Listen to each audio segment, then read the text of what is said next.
host, E.I. Smith. Today's date is Thursday, May 2nd, 2019. The time is 8:08 p.m.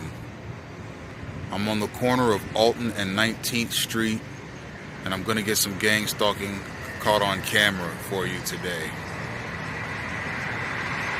Be looking for synchronized obstruction, general gang stalking activity consisting of pedestrians and cars, and general gang stalking activity that I will call as I see it, most of which will likely consist of obstruction of the above named gang stalking tactics. Let's go. In my previous video, I spoke about paranormal activity and its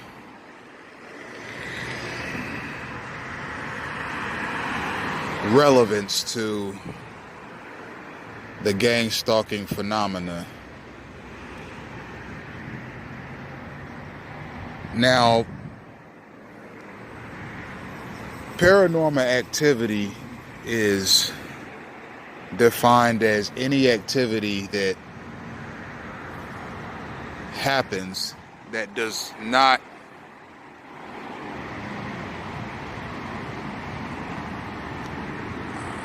mesh with scientific theory or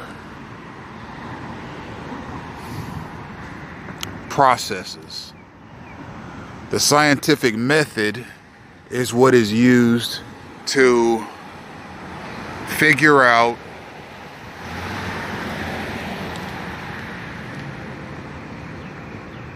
why things happen the way they happen in the physical universe, which is the material universe that we live in.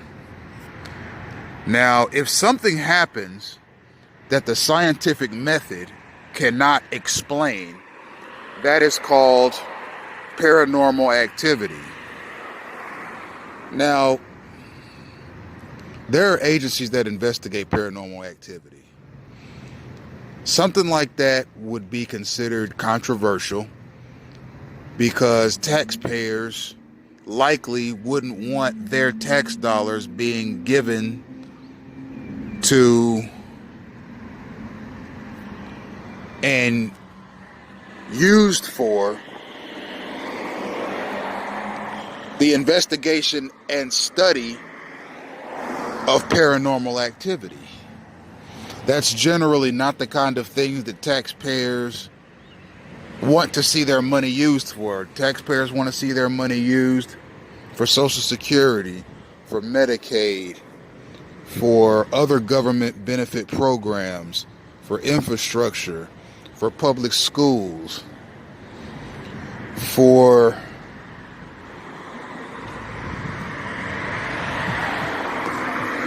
public servants that are accessed via the 911 mechanism.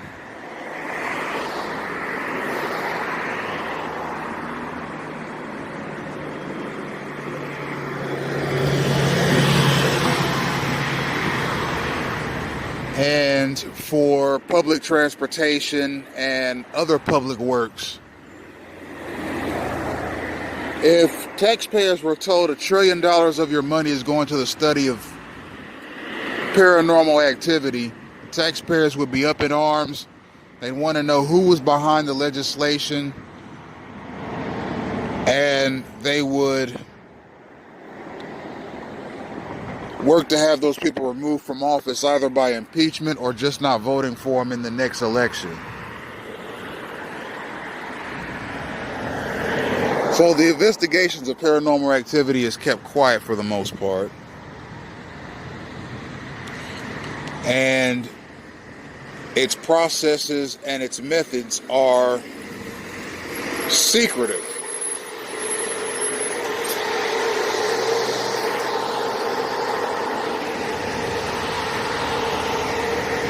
There are people in the United States being investigated for paranormal activity right now as we speak.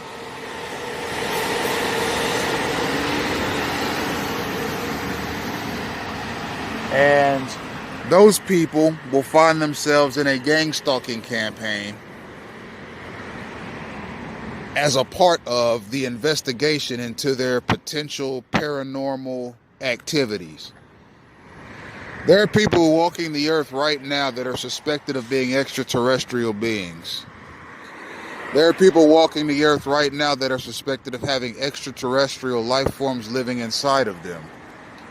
There are people walking the earth right now that are suspected of having been abducted by UFOs. There are people walking the earth right now that are suspected of having some sort of a supernatural link to divine celestial beings. These people will find themselves in a gang-stalking campaign, whether or not they like it. Now, one thing about gang-stalking is this. People who are gang-stalked are generally not well known. They're not particularly famous. They're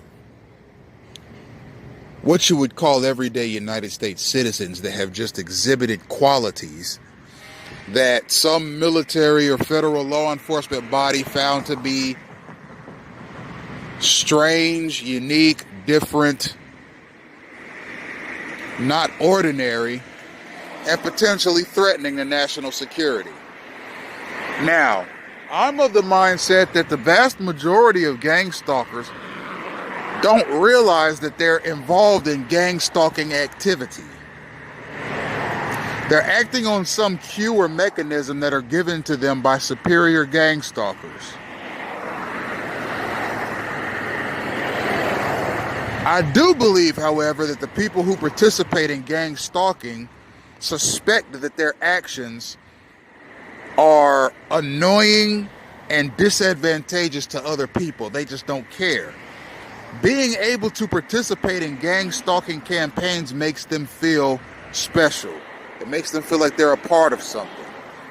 And if their activity results in another person who's completely unrelated to them being stalked or otherwise disadvantaged, it's nothing to them.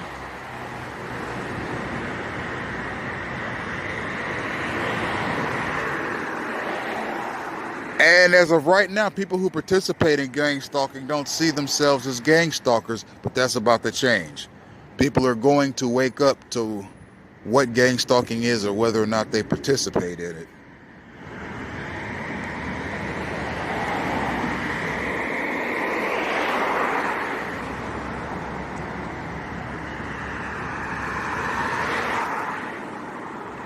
I have 7 minutes of recording time left.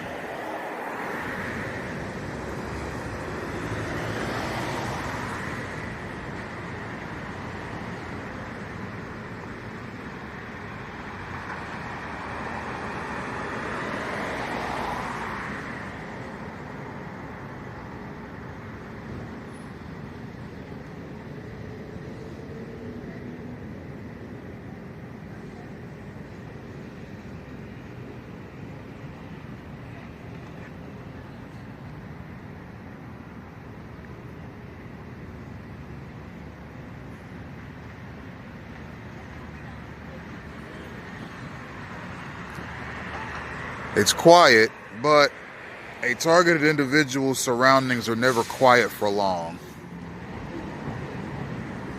Eventually, you're going to see people in some form or fashion come around you in a synchronized manner.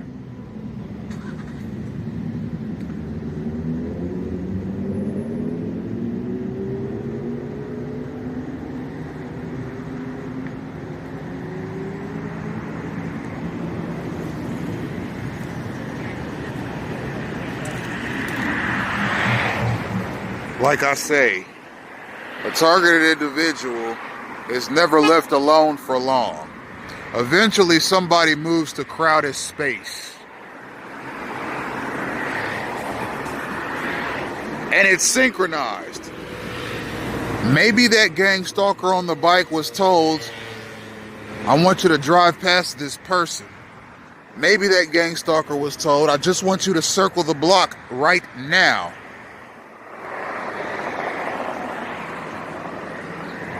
Now, if that gang stalker was told just to circle the block and not exactly obstruct the path of somebody, that's still gang stalking. It's gang stalking by proxy.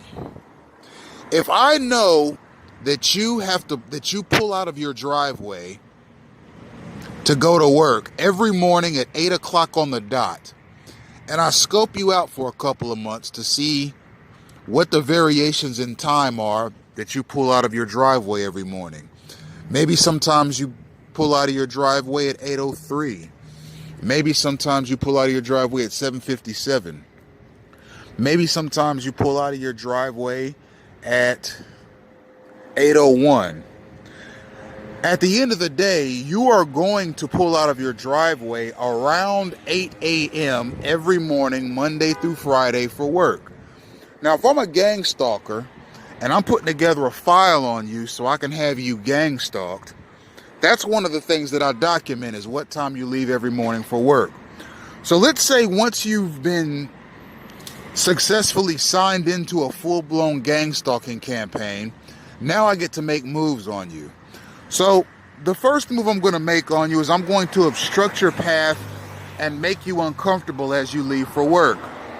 So what I'd do is I'd have a gang stalker obstruct your path by driving past your vehicle before you leave your driveway so as to obstruct you, to make you slam on your brakes so that you can't get out of the driveway safely and securely. But I won't tell the person, listen, there's a person lives at 1111 Main Street. He leaves every morning at 8. I want you to be in front of his house at 8 a.m. sharp, and I want you to drive past his driveway and make no compromise on your direction. Just drive straight past his driveway, whether he's exiting or not. It's not that easy, and it's not that plain for the gang stalker. A gang stalker can be told by a superior gang stalker, listen, I want you to circle the block of 1111 Main Street around 7:58. So what'll happen is by the time 8 a.m. rolls around, that gang stalker will be in front of your driveway as you're trying to leave. But they were not told to stalk you specifically. They were just told to circle your block at a certain time so that you would feel obstructed as you tried to leave. You see, they're not saying stalk this man individually. They're saying stalk his surroundings. So when he tries to move about, he'll run into you. You see, it's gang stalking by proxy.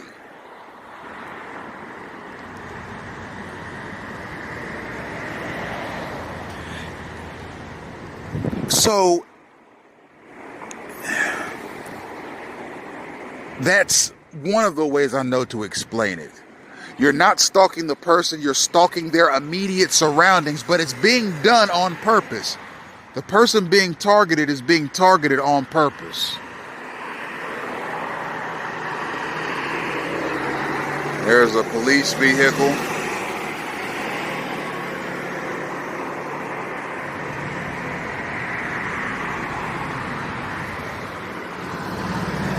I'm glad we were able to catch one of those tonight, right as the trolley was coming.